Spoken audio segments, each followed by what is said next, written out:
Good evening and welcome back to the Laser Sports Update. I'm Taylor Viles.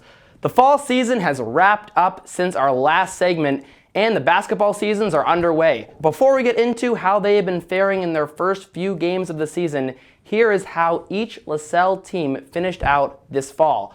The men's cross country team made it to the NCAA Regional Championship meet on Saturday, where their season ended after finishing 52nd out of the 54 teams. The men's soccer team almost pulled off a huge upset against the number 1 ranked Johnson & Wales in the first round, losing in a shootout for a final score of 2-1. The field hockey team made it all the way to the GNAC Championships, where they were unable to knock off the number 1 ranked St. Joseph's of Maine. It was their 3rd straight year that they made it into that game.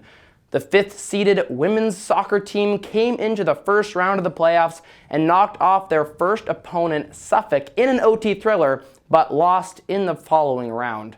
The women's volleyball team squeaked into the playoff spot, but it wasn't enough to match the powerhouse that is Johnson & Wales in the first round. No matter how each of the seasons ended, LaSalle's teams this fall provided a high level of entertainment, and we look forward to cheering them on next year. Now, back to the ongoing basketball season. The women's team is on fire to begin the year. 3 games in, they have posted 3-0 lopsided victories. The closest the team has come was their most recent game where the Lasers overtook Northern Vermont Johnson by 16 points. As expected, Amanda Ortiz has carried the team thus far, averaging a double-double 3 games in, with 21 points per game along with 10.3 rebounds per game. LaSalle is one of just 3 teams undefeated in the GNAC. Once they start playing division foes, the Lasers will be put to the test. Turning the table to the men's team, they have not fared so well in the first few games, getting off to an 0-3 start. Their opponents have been tough, but their main area of concern has been their first half plus-minus of -50. Well, in the second half, it's only a -8. If they can bring their second half energy a little earlier into the game, they could give any team a run for their money. Here are the highlights from an opening night against Fitchburg State filled with action. Kevin Vanderhorst is on fire to begin the season with a team-high 19 points per game to go along with 9.7 rebounds per game.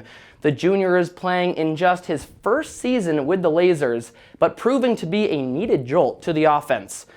Now it's time for the 3 stars of the week. Since there are only 2 active teams this winter, my idea is that I'll be taking the top player from the men's and the women's basketball teams and breaking down their weeks.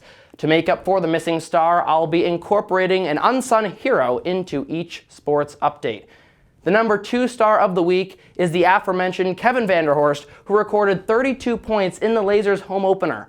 The Lasers expect a very strong season from him.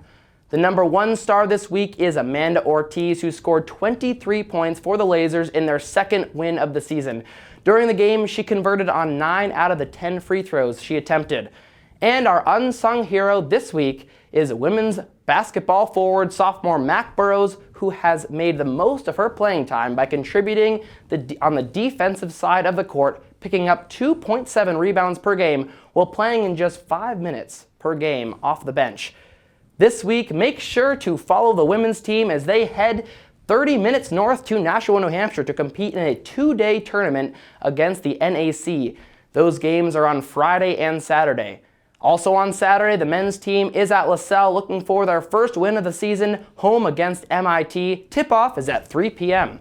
That'll do it for today's episode of Laser Sports Update. I'll be back right here in 2 weeks. We'll see you then.